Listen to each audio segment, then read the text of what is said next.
اعوذ باللہ السمیع العلیم من الشیطان اللعین الرجیم بسم اللہ الرحمن الرحیم الحمد للہ رب العالمین وعاقبۃ للمتقین الصلاۃ والسلام علی اشرف الانبیاء خیر المرسلین اولین و آخرین وآلہ الطیبین الطاہرین المعصومین المظلومین۔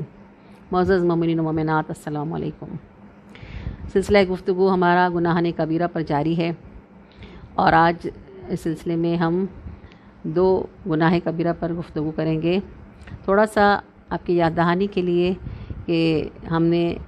یہ تمام مجالس، یہ تمام پروگرام، یہ ویڈیوز جو تیار کی ہیں، شہید محراب آیت اللہ دست غیب صاحب کی جو کتب ہیں سلسلے وار گناہان کبیرہ پر 7 جلدیں ہیں ان کی، ان میں سے تو ان میں جس ترتیب سے یہ گناہان کبیرہ دیے گئے ہیں، تقریباً 63 گناہان کبیرہ کا ذکر ہے۔ تو تھوڑا سا ہم جو ابھی تک ہم نشست پہ گفتگو کر چکے ہیں ہماری پچھلی تمام، تو اس میں تھوڑا سا آپ کے یاد دہانی کے لیے، بچوں کو ریمائنڈ کرانے کے لیے ایک دفعہ ان کا نام بتا دیتی ہوں کہ پہلا گناہ کبیرہ جس پہ ہم نے گفتگو کی وہ شرک تھا۔ دوسرے نمبر پر خدا کی رحمت سے نا امیدی جسے یاس کہتے ہیں۔ تیسرے نمبر پر دعا کی قبولیت سے نا امیدی جسے قنوت کہتے ہیں۔ اور اس کے بعد چوتھے نمبر پر اللہ کی گرفت سے بے خوفی۔ اور اس کے بعد 5ویں نمبر پہ ہم نے بات کی تھی قتل نفس پر۔ پھر 6 نمبر پہ جو گناہ کبیرہ تھا وہ والدین کی نافرمانی یا حقوق والدین، اور 7ویں نمبر پر قطع رحمی پہ گفتگو کی ہم نے۔ 8ویں نمبر پہ ہم نے بات کی تھی یتیم کا مال کھانے والوں کی مذمت اور اس کو کس طرح گناہ کبیرہ اللہ نے قرار دیا۔ 9ویں نمبر پہ جو گناہ کبیرہ تھا وہ سود کا کھانا تھا۔ آج ہم گفتگو کریں گے 10ویں اور 11ویں گناہ کبیرہ پر، جس میں 10ویں نمبر پہ گناہ کبیرہ جس کا ذکر قرآن میں آیا ہے اور بہت مذمت کی گئی ہے اس کی، وہ ہے زنا۔ اور 11ویں نمبر پہ جو گناہ کبیرہ ہے وہ ہے لواطہ، یعنی ہم جنس پرستی۔ تو یہ وہ دو گناہ ہے کہ جس سے معاشرے میں اتنا بگاڑ پیدا ہوتا ہے، اتنی برائی پیدا ہوتی ہے کہ سورہ بنی اسرائیل میں اللہ رب العزت ارشاد فرما رہا ہے، سورہ بنی اسرائیل کی آیت 32 میں، اور تم زنا کے قریب بھی نہ جانا کیونکہ بے شک وہ بہت بڑی بے حیائی کا کام ہے اور بہت ہی برا طریقہ ہے۔ اس کے نتیجے میں یعنی یہ ظاہر کر رہا ہے کہ اس نتیجے میں نسب ثابت نہیں ہوتا، اس کی وجہ سے فتنہ و فساد پیدا ہوتا ہے، اس سے پیدا ہونے والے کے لیے میراث نہیں ہوا کرتی، اس سے پیدا ہونے کی صورت میں باپ اور بیٹے کے جو حقوق ہوتے ہیں وہ ثابت نہیں ہوتے۔ قرآن مجید میں اس کی شدید ترین مذمت کی گئی ہے اور اسے فحاشی اور بے حیائی کے کاموں میں شمار کیا گیا ہے۔ یہ جملہ بتا رہا ہے کہ یہ قبیح عمل ہے اور جنسی شہوت پوری کرنے کا ایک خطرناک راستہ ہے، اور جب کوئی معاشرہ اس خطرناک راستے پر چلنے لگتا ہے اور زنا کے ذریعے اپنی خواہشات کو پوری کرنے لگتا ہے تو وہ تباہی کے ہولناک موڑ پر پہنچ جاتا ہے۔ آج جو معاشرے بظاہر بہت ترقی یافتہ ہیں، لیکن وہ اس برائی کی وجہ سے، یعنی غیر شرعی تعلقات، ناجائز تعلقات کی وجہ سے آج تباہی کے اس موڑ پر پہنچ چکے ہیں کہ جہاں سے واپسی اب ناممکن ہے۔ یہ فقط زنا جسمانی تعلق نہیں، بلکہ جسمانی تعلق کے علاوہ بھی نامحرم کی طرف دیکھنا اس طرح سے کہ یہ اعضاء کا زنا بن جاتا ہے۔ کسی نامحرم کی طرف دیکھنا، چاہے وہ مرد کسی عورت کی طرف دیکھ رہا ہے یا عورت کسی مرد کی طرف دیکھ رہی ہے، وہ آنکھوں کا زنا کہلاتا ہے۔ اس طرح دیکھنا کہ کسی نامحرم کے ساتھ اس کے ہاتھ کو چھونا، اس کے جسم کو چھونا، یہ سب اس کے جسم کا، اس کے ہاتھ کا، اس کی آنکھوں کا، اس کی زبان کا، اس کے ہونٹوں کا، یہ سب زنا کہلاتا ہے۔ اور ان سب کے لیے اللہ رب العزت نے یہی بتایا ہے کہ ایسے لوگوں کو جہنم میں پھینکا جائے گا۔ رسول خدا صلی اللہ علیہ وآلہ وسلم جب معراج پر تشریف لے گئے، آپ نے لوگوں کا ایک گروہ دیکھا، مردوں کا ایک گروہ دیکھا کہ جن کی آنکھوں میں خاردار جھاڑیاں اس طرح سے ڈالی جا رہی تھی کہ وہ سخت اذیت میں بلبلا رہے تھے، تڑپ رہے تھے۔ تو آپ نے جبریل سے پوچھا کہ اے جبریل بتاؤ یہ کون لوگ ہیں اور کس گناہ کی سزا ان کو مل رہی ہے؟ تو جبریل فرماتے ہیں کہ یا رسول اللہ، یہ آپ کی امت کے لوگ ہیں، اور یہ وہ مرد ہیں کہ جو نامحرم عورتوں کو شہوت کی نگاہ سے دیکھتے تھے اور یہ آنکھوں سے زنا کرتے تھے۔ تو اللہ رب العزت ان کی آنکھوں میں یہ خاردار جھاڑیاں اس گناہ کی سزا کے طور پر ڈال رہا ہے، اور یہ اس وقت تک رہیں گے جب تک کہ یوم حساب نہیں آئے گا، اور لوگ یوم حساب میں جب تک حساب دیتے رہیں گے یہ اس اذیت میں مبتلا رہیں گے۔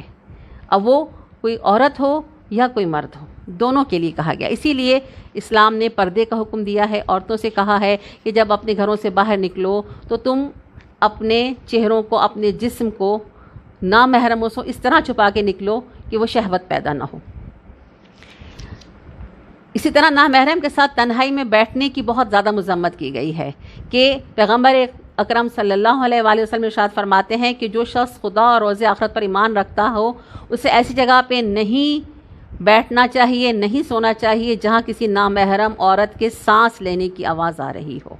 کیونکہ جہاں پہ دو لوگ نامحرم تنہا بیٹھے ہوتے ہیں تیسرا ان کے درمیان کوئی نہیں ہوتا سوائے ابلیس کے، اور ابلیس ان کو گناہ کی طرف آمادہ کرتا ہے۔ اس لیے اللہ رب العزت نے یہ حدود و قیود ہم پر لاگو کی ہیں کہ ہم اس برائی سے بچیں، اور اللہ رب العزت اس گناہ سے تمام مسلمین مسلمات کو بچائے، کیونکہ یہ وہ گناہ ہے جو گناہ کبیرہ ہے اور جس کی بہت کڑی سزا ہے، جس سے اللہ رب العزت قرآن میں واضح طور پہ بتا چکا ہے۔ اور اس کے بعد 11ویں نمبر پہ جو گناہ کبیرہ ہے وہ ہے لواطہ، یعنی ہم جنس پرستی، مردوں کا مردوں سے ناجائز تعلق۔ اس کے لیے بھی قرآن میں متعدد آیتیں صورتیں موجود ہیں جس میں بتایا گیا ہے کہ یہ وہ گناہ ہے کہ جس کی سزا پہ اللہ رب العزت جو ہے وہ پتھروں کی بارش کرے گا، اور جو حشر قوم لوط کا ہوا ہے، قوم لوط حضرت لوط علیہ السلام کی امت کے وہ لوگ تھے کہ جو اس ناجائز اس قبیح کام میں مبتلا ہو گئے تھے، تو اللہ رب العزت نے ان پر اپنا ایسا عذاب بھیجا کہ وہ آج تک اس عذاب میں مبتلا ہیں، اور اس عذاب کی وجہ سے وہ جہنم کے اس طبقے میں ہیں کہ آج بھی اگر کوئی اس گناہ کی پیروی کرتا ہے تو اس کو بھی اللہ رب العزت ان کے ساتھ ہی اسی جگہ پہنچا دیا کرتا ہے۔ تو جو شخص اس گناہ کبیرہ کا مرتکب ہوتا ہے اور توبہ کیے بغیر اس دنیا سے چلا جاتا ہے تو اس وقت اس پر انہی پتھروں میں سے کوئی پتھر مارا جاتا ہے جو قوم لوط پر برسائے گئے تھے۔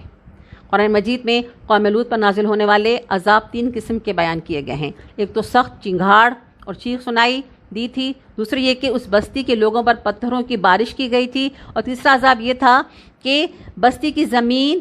زیر و زبر یعنی اوپر نیچے ہونے لگی تھی، اور اوپر کی زمین نیچے اور نیچے کی زمین اوپر ہو گئی تھی، اور پوری قوم لوط اس میں دھنس گئی تھی۔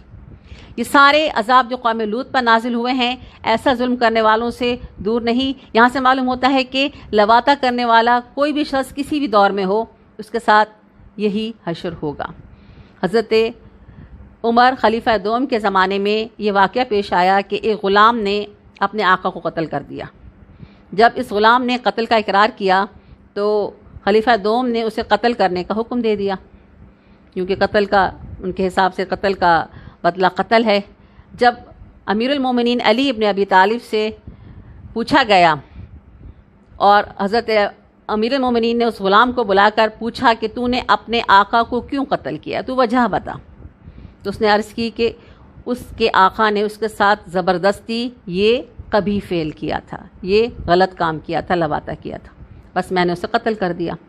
حضرت علی علیہ السلام نے مقتول کے وارثوں کو پوچھا کہ تم نے اپنے اس شخص کو دفنا دیا ہے، تو انہوں نے کہا ہاں ابھی دفنا کے آ رہے ہیں۔ تو حضرت علی علیہ السلام نے حضرت عمر کو مشورہ دیا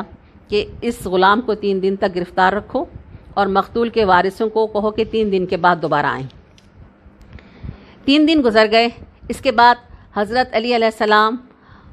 اس مقتول کے وارثوں کے ساتھ اور حضرت عمر کے ساتھ وہاں گئے جہاں پہ اس کی قبر تھی، اس غلام کے آقا کی۔ وہاں حضرت علی علیہ السلام نے پوچھا کہ تمہارے بندے کی قبر یہی ہے؟ اس کے وارثوں سے پوچھا، انہوں نے کہا ہاں یہی قبر ہے۔ آپ نے قبر کھودنے کا، قبر کھولنے کا حکم دیا، لیکن جب قبر کو کھولا گیا تو قبر کے اندر